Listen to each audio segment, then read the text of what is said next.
Good morning student.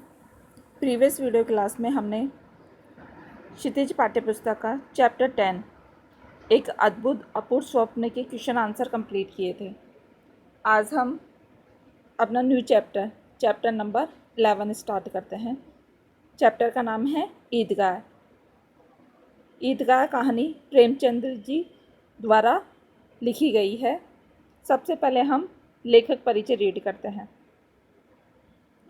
लेखक परिचय देखिए।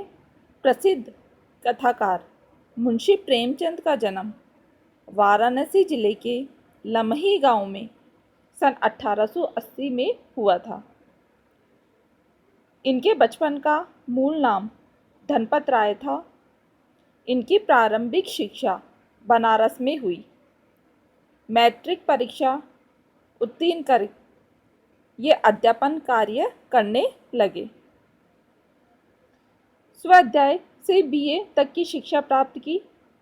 प्रारंभ में ये नवाब राय के नाम से उर्दू में लेखन कार्य करते थे, परंतु अंग्रेजी सरकार ने इनकी सोजे वतन रचना जब्त कर दी। इसके बाद ये हिंदी में प्रेमचंद नाम से लिखने लगे। प्रेमचंद ने कहानी, उपन्यास, नाटक आदि सभी गद्य विधाओं में लेखन किया।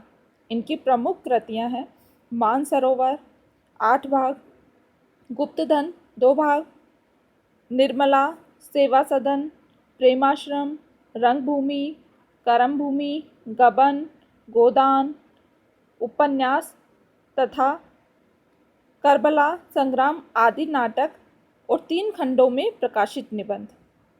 इनकी माधुरी, हंस जागरण, मर्यादा पत्रिकाओं का संपादन भी किया। इनका निधन सन 1936 ईस्वी में हुआ। यह होता है लेखक परिचय कंप्लीट। आगे हम पाठ का परिचय रीड करते हैं।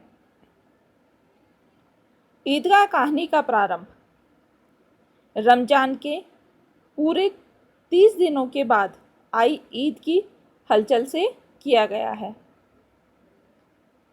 गांव के सभी लोग ईद मनाने की तैयारी करते हैं और बच्चे भी इस अवसर पर खुश होते हैं।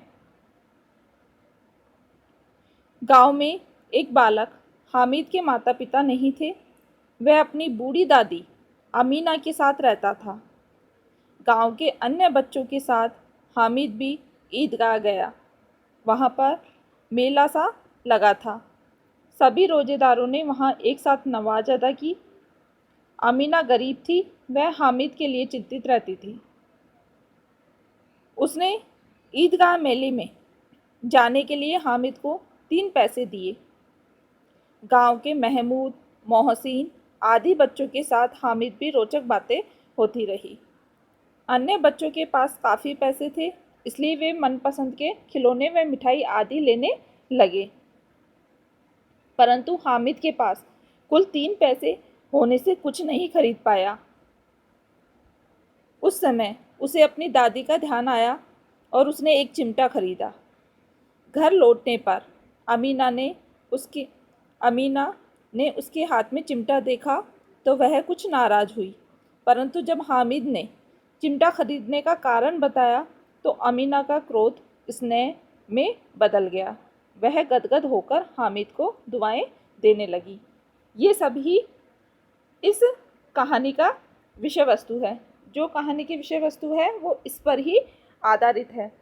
देखिए, जो चैप्टर का नाम है ईदगाह। ईदगाह जो कहानी है उसका शीर्षक ईदगाह बिल्कुल उपयुक्त रखा गया है, क्योंकि शीर्षक ऐसा होता है जो कि किसी घटना या चरित्र या स्थान पर आधारित होता है। अब यहाँ कहानी का जो शीर्षक है वो है ईदगाह। और ईद के अवसर पर ईदगाह में सामूहिक जो है नमाज अदा करने के लिए ग्रामीण भी आते हैं, गांव के बच्चे भी आते हैं और सब एक दूसरे से खुशियाँ मनाते रहते हैं। और नमाज के बाद वहाँ जो है मेले वगैरह लगता था और मिठाइयाँ लोग खरीदते थे।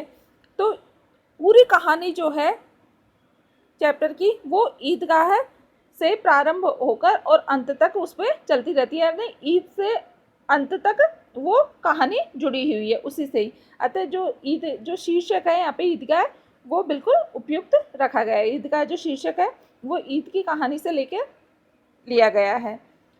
ईदगाह कहानी है वो बाल मनोविज्ञान पर आधारित कहानी है कि बच्चे जो मेले में जाते हैं तो कितने उत्साहित होते हैं किसी जगह पर जाने के लिए, और वो अपने मनोभावों को कैसे व्यक्त करते हैं, आपस में बच्चे किस तरीके की बातें करते हैं, और अगर मेले में जाते भी हैं तो बच्चों के जो मन की भावनाएं हैं वो कैसे निकल के आती है और उनका मन कितना निश्चल होता है, और आपस में किस तरीके से वो बहस करने में भी अपने एक दूसरे को अपना श्रेष्ठ बताने में भी कैसे होते हैं। जैसे कि इस कहानी में भी बताया गया है कि बच्चे जो है आपस में अलग अलग खिलौने खरीदते हैं और अपने खिलौने को ही सबसे श्रेष्ठ बताते हैं, और पूरी कहानी में बच्चे का मनोभाव उभर कर आया है कि बच्चे कितने मन से कितने निश्चल और अपने मन में कितना स्नेह रखते हैं, तथा मन के सोच को भी इसके अंदर बताया गया है कि बच्चों की जो धीरे धीरे कैसे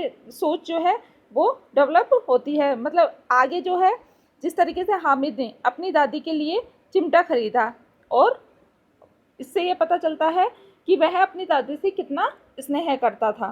क्यों? क्योंकि उसने देखा कि उसकी जब दादी रोटियां बनाती थी तो उसके हाथ बिना चिमटे के कारण जल जाते थे, और जब उसने मेले में चिमटा देखा तो वह उस चिमटे को खरीद कर ले आया। क्यों? क्योंकि वह अपनी दादी से स्नेह करता था। अगर वह चाहता तो 30 पैसे से और कुछ भी खरीद सकता था, लेकिन उसने खिलौनों की जगह जो है चिमटा खरीदना उचित समझा। यहाँ होता है इसका पाठ का जो है परिचय कंप्लीट। अब हम इस चैप्टर को रीड अपनी कल की क्लास में करेंगे। आपको लेखक परिचय फिर नोटबुक में राइट करना है, पाठ का परिचय आपको राइट नहीं करना है।